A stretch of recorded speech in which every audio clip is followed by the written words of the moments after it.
10 milyon əhalinin içindən biz 100, 150, 200 min fəal insan çıxarda bilmirik ki, başımıza gələn bu bəlanın məsələsini həll edək. Baxın. Yəni adamlar, insanlar o qədər laqeydləşiblər ki, bax indi göstərirlər o İlham Əliyev dərhal alır, öz KGB agentlərindən bir yerdə bu qaçqınlar bir 5-10 nəfər deyək ki, harayasa köçürəndə, bir yaxında da bilmirəm Cəbrayilin hansı kəndi idi deyəsən, şeydə YouTube'da var. Sarılırlar, cumurlar, 5-6 dənə yaltaq adamı seçirlər. Bilirsiniz? Şey deyirlər ki, bu gələn kimi prezidenti, hə, yaxası Allah sizi bizə çox görməsin falan. Elə şey deyirlər ki, və hamı təəccüblə baxır və hamı da şey deyir, bu qaçqınlara baxır, gör, bunlar da şey. İnanın, siz elə şeylərə inanmayın dostlar, qaçqınlar elə şey eləməz. Onların içində sadəcə olaraq adamlar var ki, suyunu, yağını filanı vaxtında verirlər ki, sən bu işdən ötürürsən. Bilirsiniz, mən televiziyada işləyəndə təsəvvür edin, mən 2010'da çıxmışam televiziyada. Azərbaycan Dövlət Televiziyasında işləyirdim. Əvvəllər təhsil proqramında, sonradan da Azərbaycan Telefilm deyilən bir yer var, orada film çəkmişəm. Deməli, məsələn, deyək ki, İstənillər rayona gedirsən, məsələn, qaçqın məktəblər var idi filan, orada məxsusi adamlar var, icra hakimiyyətində deyək ki, məsələn, deyək ki, bunların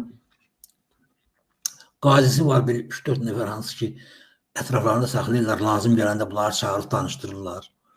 Və yaxud da lazım gələndə bunun deyək ki, müharibə veteranı var, nə bilim, müəllimi var, bütün sahələrdən. Hamısı dəlil günündədir, amma içindən 1-2 nəfər seçirlər, yəni həmən o məsələdir, sapı özümüzdən olan baltaları, həmən söhbətdir. Bax, həmən o baltalarla bizim anamızı ağladırlar və bizdə, ona görə mən həmişə söyləmişəm, deyim ki, 18-ci ildə Azərbaycanda demokratik cumhuriyyət qurulanda Əli bəy Ağaoğlu bir partiya yaratmışdı. Yəni, adı partiya idi əslində, difahi. İndi deyəsən o partiyanın, indi bu şey, indi də var deyəsən o partiya, prosto Mustafa Hacıbəyli, Arif Hacılının qardaşıdır, rəhbərliyi edən, amma bizdə çalışmır o, yəni indi bu saat fəaliyyəti yoxdur. Və o partiyanın bir xüsusiyyəti var idi. Və şeydə də, Gəncədə də o partiyanın Gəncə şeyi, filialının direktoru Xudadad bəy Rəfibəylinin, o Gəncə qubernatorunun atası idi, Bəxtiyar kişi. Həmən Nigar Rəfibəyli yoxdur mu? Anarın anası. Həmən onun atası Xudadad bəy Rəfibəyli Gəncə qubernatoru. Bu Qatır Məmməd filmində o Gəncə qubernatoru var. Allah rəhmət eləsin. Ədil İskəndərov həmişə deyirdi onu. Ki, bəs bu qubernator, o qubernatorlardan doğrudan da Xudadad bəy Rəfibəyli samballı bir adam olub, düzdür. Onun qızı Nigar sonradan getdi Rusiyaya, məcbur qarşısında qaldı, məcburiyyət qarşısında qaldı. Təsəvvür edeyim, 20-ci ildə Qırmızı Ordu Azərbaycana gələndə, Gəncədə qırğın olanda, orada araba ilə Nigarı qaçırdılar. Gedir Moskvaya. Yəni, təhsil o getmir, onun qardaşları var idi. Mən bilmirəm, baxmısınız, mən bir dənə Rəfibəylilər film çəkmişim, YouTube'da var. Yəni, ondan bax, çox gözəl bir filmdir. Yəni, imkanımız olanda sənədli televiziya filmi Rəfibəylilər yazsanız çıxacaq. Yəni, bu sonradan getdi, təsəvvür edin, gedib 20-ci ildə deyək ki, bəy qızı kimi, o vaxt orada gülləliyirlər, tutduqlar adamları. Getdi, şeydə, Moskvada deməli, parlamentin işə düzəldi, orada maşını. Bu da təbii məsələ, təhsil filanlı adam idi. O nöqteyi nəzərdən işə düzəldi. Halbuki o vaxtı deməli, bu Bolşeviklər hakimiyyətə gələndə demək olar ki, savadlı adamların əksəriyyətini güllələyirdilər. Yəni, bəylər, ağaların uşaqları idi, az idi onların içində oxuyan. Yəni, nəyi demək istəyirəm? Yəni, bizim başqa əlac məsələsidir. Həmən o sapı özümüzdən olan baltalar. Mən bugün niyə bugün bu istedadlı dələduzlar adında veriliş verirəm? Deyirəm ki, cənablar, sizin bugün Deyirəm, ay anar, ay Dəki, Rasim Balayev, ay Vaqif Mustafayev, sizin bu gün hakimiyyətə yaltaqlanmanız bizə əziyyət verir. Bizim anamızı ağladır, bilirsiniz. Yəni, o nöqteyi nəzərdən deyirəm ki, yəni biz onların hamısını qınamalıyıq ki, onlar kəndlərinə gəlsinlər Elçi bəyin söz olmasın. Yəni, qayıtsınlar, ay kişi. Gəlsinlər və belə desinlər, axı, belə şərəfsiz yaşamaq olmaz. Məsələn, Rasim Balayev deyir, mənim 9 il ac saxlayıblar. 9 il bunu kim ac saxlayıb? Təbii məsələdir hakimiyyət. Yəni, bu pensiyada olan vaxt idi və yaxud da ki, Rasim Balayev yeganə adamdır ki, Azərbaycanda ən birinci. Baxın, prezident mükafatı, yəni o 1500 manat var. Onu pensiyadan qabaq da, təqaüddən qabaq, təqaüddən sonra da almaq haqqı olan bir adamdır. 9 il ona görə verməyiblər ki, bu İlham Əliyevə biyyət eləmirdi və yaxud da bu bandiya. Ona görə də cəzalandırmışdılar. Bu da onu yıxdı xalqın üstünə ki, mən 9 il daşından ölürdüm, siz haradasınız? Və indi bu saat bugün xalq aşından ölürsən, haradasın?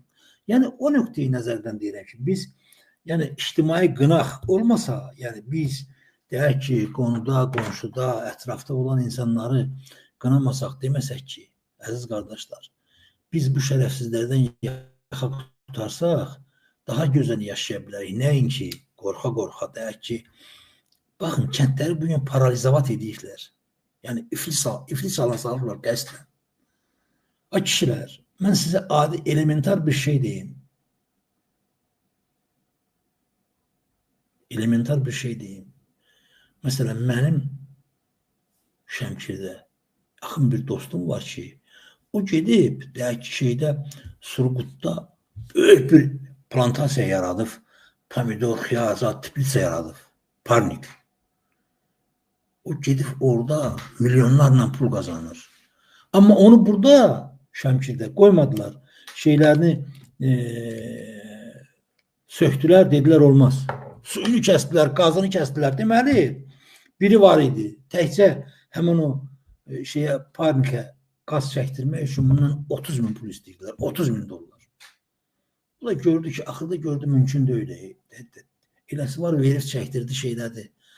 Amma sən ona icra hakimiyyətindən 2 gündən bir kimisə göndərirlər ki, gid ona denən filan şey versin.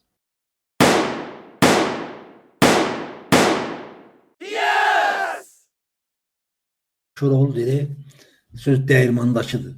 O, kesin də bilməm, çıxışların birində var idi, mən onu şeydə də vermişəm. Əslində, heç bunlar, mən sizə bir söz deyim, bunlar o Kesel Həmzə ilə də müqayisə olması deyil. Bilirsiniz niyə? Məsələn, İlham Əliyev təsəvvür edin. Bugün, deyək ki, bu, inanın dostlar, mən bunun adını heç nə qoya bilmirəm. Yadınızdadır, 3 gün öncə dedi ki, bəs pulunuzu Azərbaycan manatından gətirin. 2015 idi, o da 2016 idi, bilmirəm. Azərbaycan manatının bugün şeyi çox yaxşıdır, filan ayan bir yan. Və 3 gündən sonra birdən-birə yarbayarı inflyasiya. Deyirlər, onda 6 milyard İlham Əliyev pul qazanır. Baxın, prezident, ölkənin birinci adamı belə şey eləyərmi? Belə nadürüstlük eləyərmi? Amma Kesel Həmzə belə nadürüstlük eləməyir. Yadınızdadır mı? Şeydə Köroğlu'nun qıratını qaçırdır, gəlir o şeydə xotkar qızına evlənməkdən ötürü, deyir, gedir ki, atı gətirsin, deyir, mən geyib gətirərəm. Gedir, atı gətirsin kimi bəylik altında, baxır ki, it günündə yaşayır. Nəysə, gəlir, hamınızın yadınızdadır da Köroğlu dastanı. Gəlir, atı qaçırdır, yəni ata Mehdər kimi Köroğlu bunu atın yanına qoyur, bu da ata öyrənir falan, qıratda biraz kür at olur.